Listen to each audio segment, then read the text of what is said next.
Every hospital has its whispers. Some say it's just the walls remembering pain. Others say it's something still walking the halls. At St. Elora's Hospital, they whisper about her. A woman in a faded patient gown, holding her 4-pole, silent, pale, and always alone. She doesn't scream. She doesn't ask for help.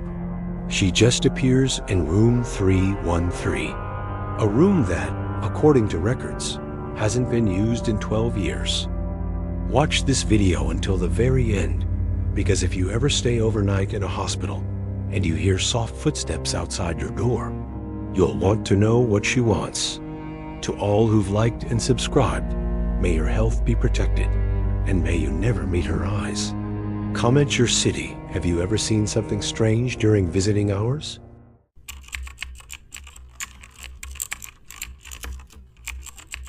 Lucas Graham didn't believe in ghosts. Even after 5 years as a night shift orderly at St. Elora's Hospital, where the lights flickered too often and the elevators moved on their own, he still told himself everything had an explanation. Faulty wiring, stress, overworked minds.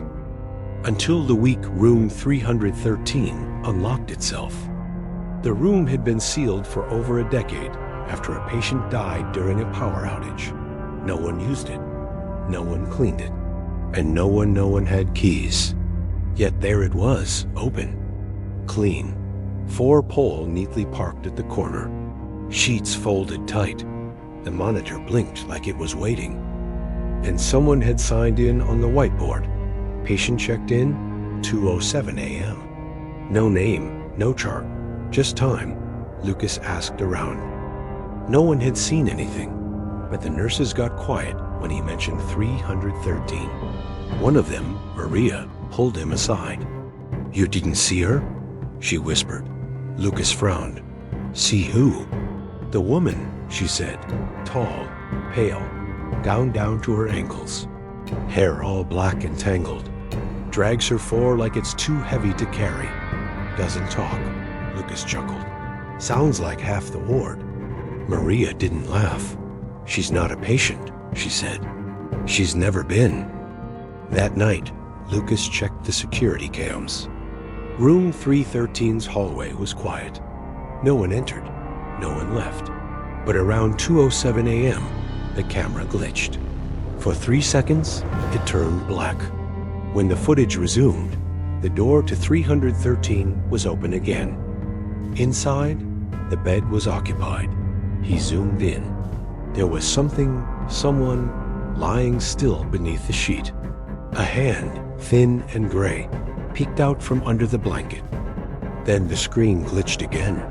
When it came back, the bed was empty, but the 4-pole had moved just slightly.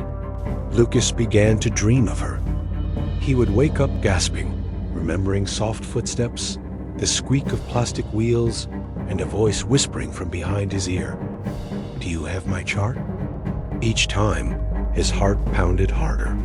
Each time, room 313 was unlocked again. Eventually, he stayed after his shift. He sat outside 313 with a flashlight and a clipboard, trying to prove it was just stress. At exactly 2:07 a.m., the hallway turned cold. His breath misted in the air, and then he heard it, the slow roll of an enforced stand.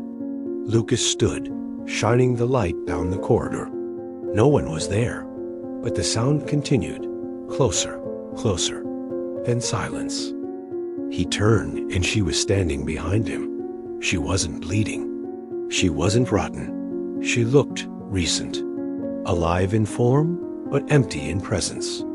Her skin was colorless, her gown stained faint yellow, her eyes cloudy like frostbitten glass. She didn't speak, just looked at him, then slowly raised her hand and pointed to the chart in his grip. Lucas, hands trembling, handed it over.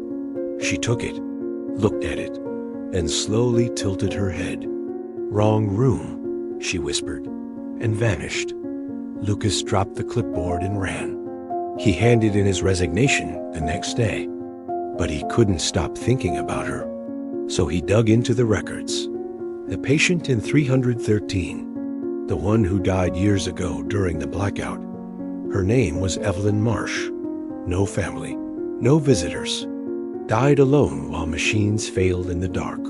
Her death went unnoticed for 3 hours. No one claimed the body. No one ever remembered her face. Now she walks the ward every night, checking in, looking for someone who'll remember, looking for someone who'll hand her the right chart, looking for the room where she was supposed to die, but never really left.